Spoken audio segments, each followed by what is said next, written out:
భారత జాతీయ దర్యాప్తు సంస్థ ఎన్ఐఏ ఇటీవల కోల్కతాలో మాథ్యూ వాండైక్ అనే అమెరికన్ను అరెస్ట్ చేసింది. అతడితో పాటు 6 ఉక్రెయిన్ జాతీయులను వివిధ చోట్ల అదుపులోకి తీసుకుంది. రష్యా గూఢాచార్య సంస్థల నుంచి ఎన్ఐఏకి సమాచారం రావడంతో ఈ అరెస్టులు జరిగాయి. వెస్టర్న్ కంట్రీస్ కు చెందిన కిరాయి సైనికులు భారత్ గడ్డపై సంచరిస్తున్నారని బయటపడటం అనూహ్య పరిణామంగా మారింది. ఇది దేశ భద్రతకు కొత్త ముప్పుగా మారబోతుందా అనే ప్రశ్నలు తలెత్తుతున్నాయి.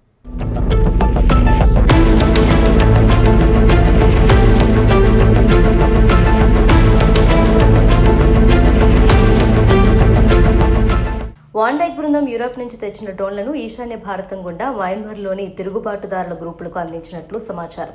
ఇలా డ్రోన్లను దొంగతనంగా రవాణా చేయడం, వాటి మార్పు చేర్పులు, మరమ్మతులు, ఎలక్ట్రానిక్ యుద్ధ రీతులలో మయన్మార్ తిరుగుబాటుదారులకు శిక్షణ ఇవ్వటం వాండైక్ బృందం పని అని రష్యా వెల్లడించింది.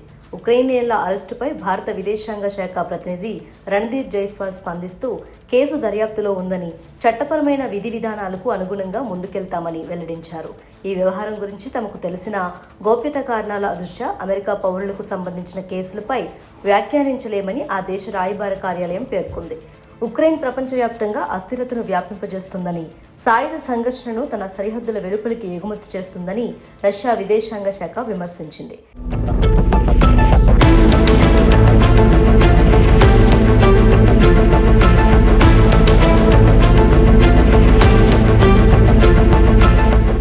ఎన్ఐఏ దాఖలు చేసిన ప్రాథమిక సమాచార నివేదిక ప్రకారం నిందితులలో కొందరు పర్యాటక వీసాలపై భారత్కు వచ్చి అస్సాం, మిజోరాం వంటి రాష్ట్రాల్లో ప్రయాణించినట్లు గుర్తించారు. విదేశీయులు మిజోరాంలో ప్రయాణించాలంటే రక్షిత ప్రాంత పర్మిట్ PIP తప్పనిసరి. కానీ నిందితులు అలాంటి అధికార అనుమతులు లేకుండానే ఈశాన్య భారతం నుంచి మయన్మార్లోకి ప్రవేశించారనేది ఆరోపణ.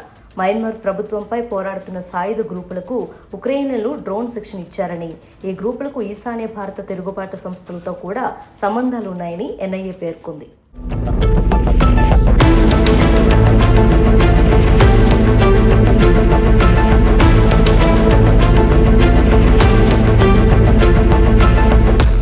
విదేశీ పౌరుల అంతర్జాతీయ సరిహద్దులకు సమీపంలోని భారత ప్రాంతాలను సందర్శించాలంటే PAP అనే ప్రత్యేక అనుమతి అవసరం.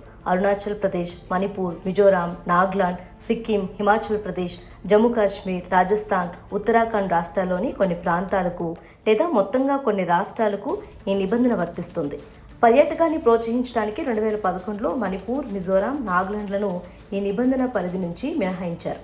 అయితే పొరుగు దేశాల నుంచి చొరబాట్ల వల్ల భద్రతా పరంగా ఆందోళన పెరిగిన దృష్ట్యా 2 ఏళ్ల క్రితం కేంద్ర హోంశాఖ ఈ రాష్ట్రంలోని PAP నిబంధనను పునరుద్ధరించింది.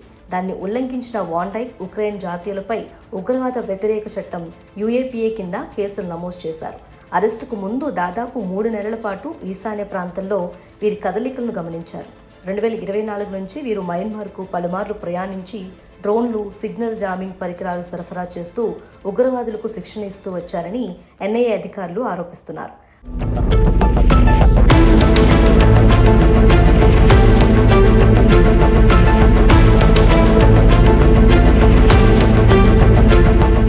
పశ్చిమాసియా, ఆఫ్రికా దేశాలతో పోలిస్తే భారతదేశంలో విదేశీ లేదా పాశ్చాత్య కిరాయి సైనికుల ప్రమేయం మొదటి నుంచి చాలా తక్కువ. అయితే మారుతున్న అంతర్జాతీయ భద్రతా పరిస్థితులు, సరిహద్దుల్లో అనిశ్చితి వంటివి విదేశీ కిరాయి సైనికుల రాకకు వీలు కల్పిస్తున్నాయి. 1947 తర్వాత నుంచి భారత్ ఎదుర్కొన్న భద్రతా సవాళ్లు ప్రధానంగా అంతర్గతమైనవి లేదా పొరుగు దేశాలతో ప్రేరేపితమైనవి. జమ్మూ కాశ్మీర్లో 1980ల నుంచి విదేశీ ఉగ్రవాదుల ఉనికి కనిపిస్తున్నా వారు పాశ్చాత్య దేశాల నుంచి కాకుండా పాకిస్తాన్, ఆఫ్ఘనిస్తాన్, పశ్చిమాసియాల నుంచి వచ్చినవారు. సిద్ధాంతపరమైన లేదా మతపరమైన ప్రేరణతో వారు ఇక్కడ ఉగ్రవాద కార్యకలాపాలకు పాల్పడుతున్నారు.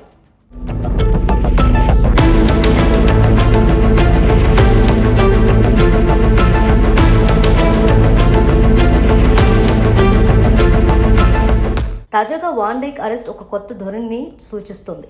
విదేశీ కిరాయి సైనికులు భారత భూభాగం గుండా ఇతరులకు ఆయుధాలు, డ్రోన్ల బట్వాటాకు నడుం కట్టారు. వారు భారత్ను కీలకమైన రవాణా మార్గంగా వాడుకోవాలని చూస్తున్నారు. వాండైక్ సన్స్ ఆఫ్ లిబర్టీ ఇంటర్నేషనల్ అనే స్వచ్ఛంద సంస్థ వ్యవస్థాపకుడు లిబియా అంతర్యుద్ధ సమయంలో గడాఫీకి వ్యతిరేకంగా పోరాడడం ద్వారా వార్తల్లోకి వచ్చాడు. మోటార్ సైకిల్పై ఉత్తరాఫ్రికా, పశ్చిమాసియా దేశాల్లో పర్యటించాడు. సిరియా అంతర్యుద్ధంలోనూ పాల్గొన్నాడు. 2022 మార్చి నుంచి అతని సంస్థ ఉక్రెయిన్లో రష్యాకు వ్యతిరేకంగా పనిచేస్తుంది.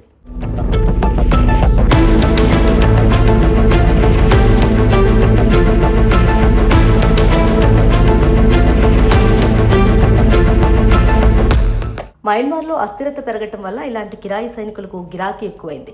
నిరుడు మార్చిలో మిజోరాం సీఏ లాల్ దుహోమా మాట్లాడుతూ 2024లో వేల సంఖ్యలో విదేశీ కిరాయి సైనికులు తమ రాష్ట్రంలోకి ప్రవేశించి మయన్మార్ తిరుగుబాటుదారులకు శిక్షణ ఇవ్వడానికి సరిహద్దు దాటి వెళ్లినట్టు చెప్పారు. అమెరికా, బ్రిటన్ దేశాలు మయన్మార్ సైనిక పాలనను అస్థిరపరచడానికి చేస్తున్న రహస్య కార్యకలాపాలతో ఇదో భాగమని కొందరు విశ్లేషకులు భావిస్తున్నారు. మిజోరాం, మణిపూర్లోని భారత్ మయన్మార్ సరిహద్దుల్లో విదేశీయుల సంచారం ఎక్కువవుతుంది. మయన్మార్ తిరుగుబాటుదారు గ్రూపులకు పాశ్చాత్య కిరాయి సైనికులు శిక్షణిస్తే ఆ నైపుణ్యాలు ఈశాన్య భారత ముష్కర మూకలకు కూడా చేరే ప్రమాదం ఉంది.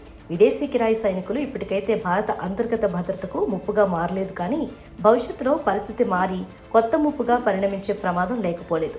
యుద్ధాలు ప్రపంచీకరణ చెందుతున్న తరుణంలో భారత భూభాగం లేదా పొరుగు ప్రాంతాలు విదేశీ కిరాయి సైనికుల నెట్వర్క్లలో చిక్కుకోకుండా చూడటం ప్రస్తుతం మన ముందున్న సవాలు.